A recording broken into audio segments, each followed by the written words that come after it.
So hi guys, welcome back to my tech learner. पिछले वीडियो में हमने डिस्कस किया था how to start embedded system in 2026। उस वीडियो के बाद सबसे कॉमन क्वेश्चन अब लोगों के मन में ये आ रहा है कि एक एम्बेडेड इंजीनियर बनने के लिए एग्जैक्टली कौन कौन सी स्किल्स सीखनी चाहिए। इसलिए मैं आज आपके लिए लाया हूँ top 10 skills that would learn every embedded engineer. ये स्किल्स आपको जॉब रेडी बनाएंगी, इंडस्ट्री में स्ट्रांग बनाएंगी, रियल प्रोजेक्ट्स बनाने में हेल्प करेंगी। तो चलिए स्टार्ट करते हैं।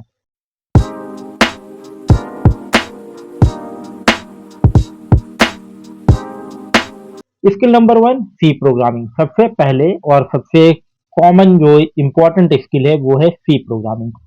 एम्बेडेड सिस्टम की बैकबोन होती है सी लैंग्वेज।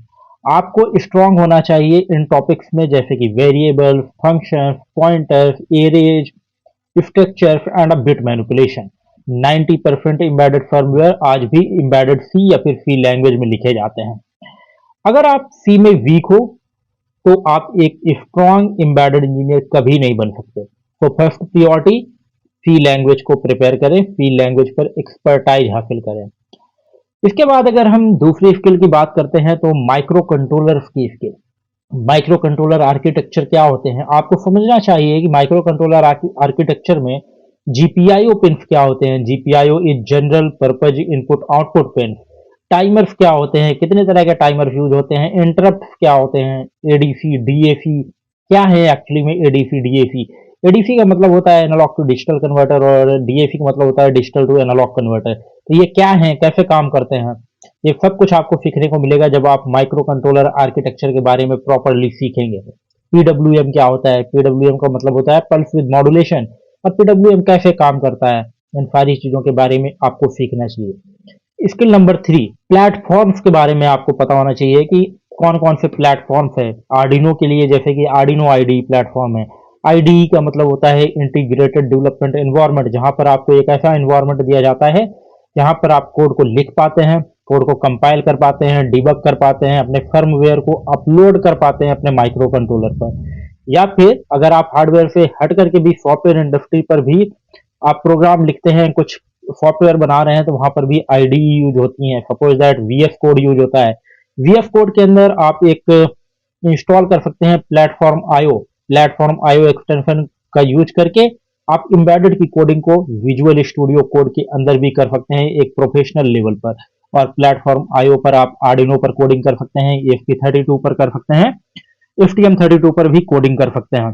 तो आप आर्डिनो आईडी को सीख सकते हैं, वीएस कोड को सीख सकते हैं। वीएस कोड के अंदर प्लेटफॉर्म आईओ का इंस्टॉलेशन करके ESP32 की जो ऑफिशियल आईडी है वो एक्सप्रेस इफ आईडी है, एक्सप्रेस इफ प्लेटफॉर्म की तरफ से वो ऑफिशियल आईडी है, वो ESP32 को बहुत ही अच्छी तरीके से सपोर्ट करती है।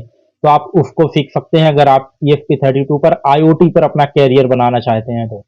अदर देन STM32, STM32 एक की सीरीज बहुत लार्ज सीरीज है। आप अगर STM32 के अंदर जाएंगे तो इतने तरह के माइक्रो कंट्रोलर हैं, small to high grade, high performance, बहुत तरह के माइक्रो कंट्रोलर आपको देखने को मिलते हैं STM की सीरीज पर। और STM32 की सीरीज पर अगर आप काम करना चाहते हैं तो STM32 क्यूब आईडी आपको इंस्टॉल करनी होगी। और STM32 क्यूब आईडी STM की तरफ से ऑफिशियल आईडी है, आप वहां पर कोड कर सकते हैं। और वहां पर आप STM32 के HL programming, bear metal programming और हर चीज को वहां पर अच्छी तरीके से यूज कर सकते हैं। पिक माइक्रो कंट्रोलर के लिए इक्लिप्स की कुछ आईडी है। रियल एम्बेडेड इंजीनियरिंग यहीं से स्टार्ट होती है। Skill number 3, communication protocol. Third very important skill, communication protocol. Industry में सब डिवाइसेज आपस में कम्युनिकेट करती हैं, आपको आना चाहिए यूएआरटी कम्युनिकेशन क्या है, I2C क्या है, SPI क्या है, कैन, मॉडबस, USB। बिना प्रोटोकॉल्स के आप रियल इंडस्ट्री प्रोजेक्ट्स नहीं बना पाओगे। ये स्किल्स डायरेक्टली आपको जॉब रेडी बनाती है। Skill number 4, debugging.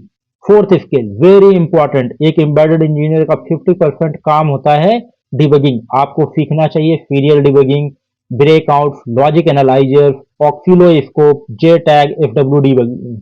J tag, FW debugging आप ज्यादातर आर्डिनो पर जब कोडिंग करते हैं, आर्डिनो प्लेटफॉर्म पर करते हैं तो वहां पर इनको नहीं यूज होता है। बट आप जैसे थोड़ा सा एडवांस लेवल पर STM32 पर कोडिंग करेंगे, पिक माइक्रो कंट्रोलर्स पर कोडिंग करेंगे, तो वहां पर आपको इन चीजों को मास्टरी करनी होगी, इन चीजों पर अच्छी पकड़ हासिल करनी होगी। कोड लिखना इंपॉर्टेंट है, लेकिन कोड डिबग करना उससे कहीं ज्यादा इंपॉर्टेंट है। Skill number 5, electronics fundamental. Fifth skill, basic electronics knowledge. Embedded सिर्फ प्रोग्रामिंग नहीं है, आपको समझना चाहिए resistor, capacitor, transistor, sensor, power supply, signal level. अगर इलेक्ट्रॉनिक्स वीक है तो हार्डवेयर प्रॉब्लम्स कभी सॉल्व नहीं कर पाओगे। Skill number 6, PCB designing. Real embedded engineer सिर्फ कोड नहीं लिखता, वो हार्डवेयर भी डिजाइन करता है। Tools you should learn EasyEDA, KiCad, LTM. PCB design पाने से आप अपने खुद के प्रोडक्ट्स बना सकते हो, फ्रीलांसिंग कर सकते हो, इंडस्ट्री में ज्यादा वैल्यूएबल बन सकते हो। Seventh skill, art of means real time operating system. Advance embedded projects में आर्ट ऑफ यूज होता है। एग्जाम्पल, फ्री आर्ट ऑफ कई तरह के होते हैं, हम एक एग्जाम्पल ले रहे हैं फ्री आर्ट ऑफ का, जो कि ESP32 हमारा सपोर्ट करता है। आपको समझना चाहिए टास्क क्या होते हैं, क्या, क्योंकि यहाँ पर आर्टॉस के अंदर आपको टास्क डिवाइड करने होते हैं हर काम को करवाने के लिए। शेड्यूलिंग करनी होती है, क्यूज, सेमाफोर, मल्टी थ्रेडिंग। 2026 में आर्टॉस एक मस्ट है वो स्किल बन चुकी है। Skill number 8, IoT and networking.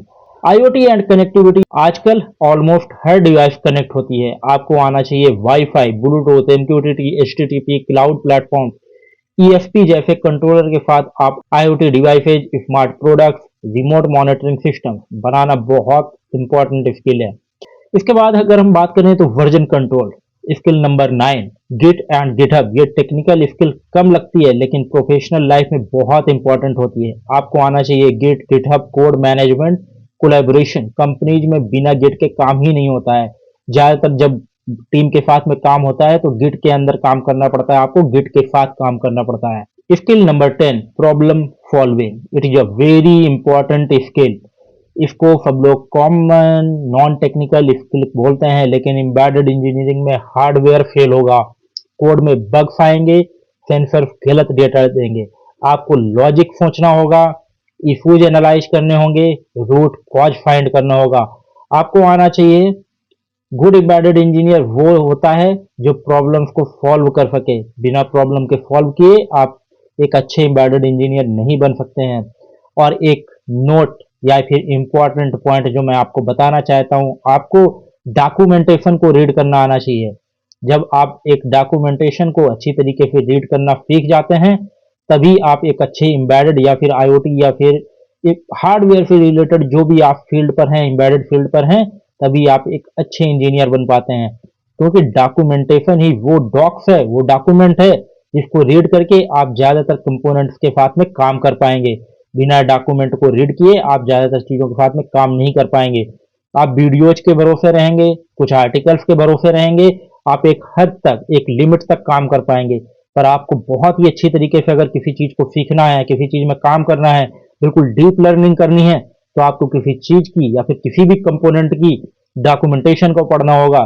Suppose that कि आप STM32 प्रोग्रामिंग सीख सकते हैं वीडियोज देख करके या फिर आर्टिकल पढ़ करके, बट अगर आपको हर फंक्शन का वेरी डीप, बहुत ही अच्छी तरीके से नॉलेज चाहिए, तो आपको STM32 की डॉक्यूमेंटेशन पढ़नी होगी। STM32 पर आप अगर बेयर मेटल प्रोग्रामिंग पर काम कर रहे हैं तो आपको बेयर मेटल प्रोग्रामिंग की डॉक्यूमेंटेशन पढ़नी होगी कि हर एक रजिस्टर के लेवल पर कैसे प्रोग्रामिंग होती है, हर एक चीज को कैसे कॉल करवाना है, कौन सा फीचर कैसे काम करेगा। और सेकंड मेथड, अगर आप HAL के अंदर काम कर रहे हैं, हार्डवेयर एब्स्ट्रैक्शन लेयर के अंदर, STM32 के अंदर दो तरह से प्रोग्रामिंग होती है, HAL एंड बेयर मेटल।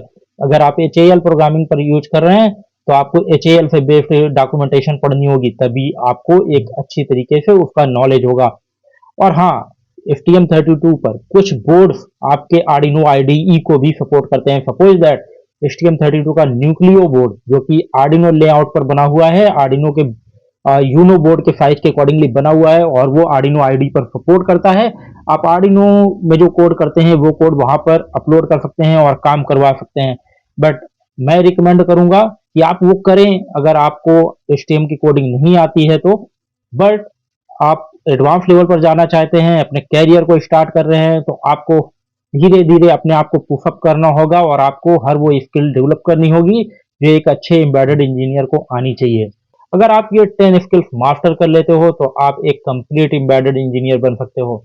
आने वाले वीडियोज में हर एक स्किल को डिटेल्स में सिखाऊंगा, प्रैक्टिकल ट्यूटोरियल्स लाऊंगा, प्रोजेक्ट्स बनाकर दिखाऊंगा। इसलिए चैनल को सब्सक्राइब करना मत भूलिए। माई टेक लर्नर, मिलते हैं नेक्स्ट ट्यूटोरियल में। Till then keep learning and keep exploring.